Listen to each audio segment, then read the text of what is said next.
Okay, so I'm miles away from the computer now, purely so that you can see the whole of me here. And what I'm going to do in this exercise is the side bend. Now, it's really, really common for as we sit or stand for long periods that we end up sort of shifting over to one side, or we end up slouching, or whatever. And that's fine for short periods. But after a long time, or after that becomes a habit, that can become a problem because the muscles on one side of your torso can become stiff and tight relative to the other side, which can eventually cause problems. So the side bend exercise that we're going to go through now is a really great way of just evening things up. So when I get most people to side bend, what happens is everything below the waist stays still and they sort of do that.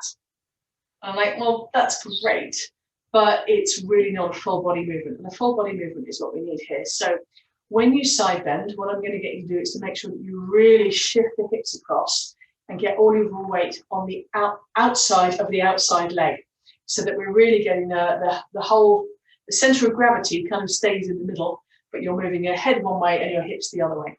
So let's have a go at that. So as always, breath in, breath out, squeeze the pelvic floor gently so we're halfway switched on. Okay, weight nice and evenly distributed between your feet hip width apart. Long neck, long swan neck, helium balloon up here.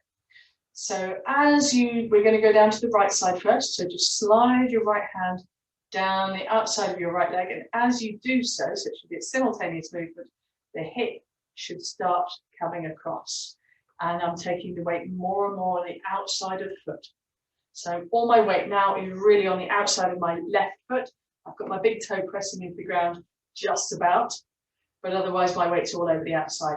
And you can see how much lower I can get than if I just go to there. That's my limit there. So as a full body movement, we're down to here. We're then going to see if we can take this a little bit further. So take a couple of really deep breaths. On the out breath, you should be able to get a little bit further. Now, if you want to increase this stretch in the left-hand side of your rib cage, you can always reach up through here and really try and breathe into that left side of the rib cage.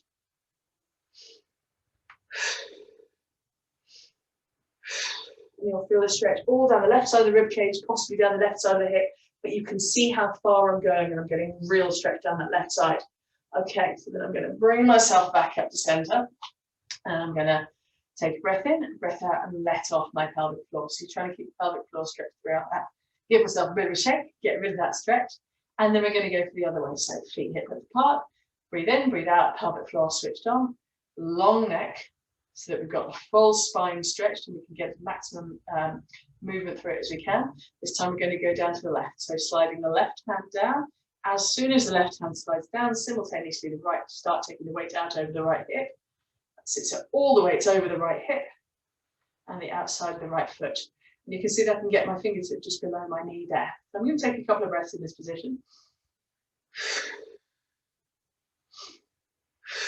And then if I reach up with my right hand, and I'm reaching as far over the top of myself as I can feel that stretch even stronger through the right rib cage and through the outside of my right hip and flank. And again, a couple of breaths. And you can see I'm going a bit further with each one. I'm going to bring myself back up to center, breath in, breath out, let off the pelvic floor. So that's how you do it to start with. And then, of course, you can start getting it a bit faster. So what I will do now is I will spend more time just working into that side stretch rather than doing the sort of developmental long sustained stretches, because we want joint flexibility going through the range just as much as we want the muscles to be able to extend out. So this is quite a nice exercise just to do. And it helps just maintain some flexibility and some body awareness and some centeredness throughout the day. It just keeps those hips and pelvis nice and loose. So that's side bend.